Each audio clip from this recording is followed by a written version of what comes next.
If you want to edit the transcript in the Recorder app on Google Pixel 9a, then first of all we need to go to the Recorder app, of course, and let's open the audio recording that you have created, and let's switch to Transcript. We have a couple of editing tools. More precisely, if you tap on any of these words, then of course you will immediately skip to the appropriate time.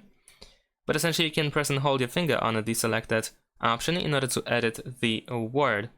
You can also, for example, press and hold and then drag like this in order to, for example, read aloud if you want to, or search, etc. And in addition to that, we can tap on these three dots here in order to, for example, edit speaker labels. So if someone has been separated unnecessarily, then of course we can just fix it over here. You can also split from selected part.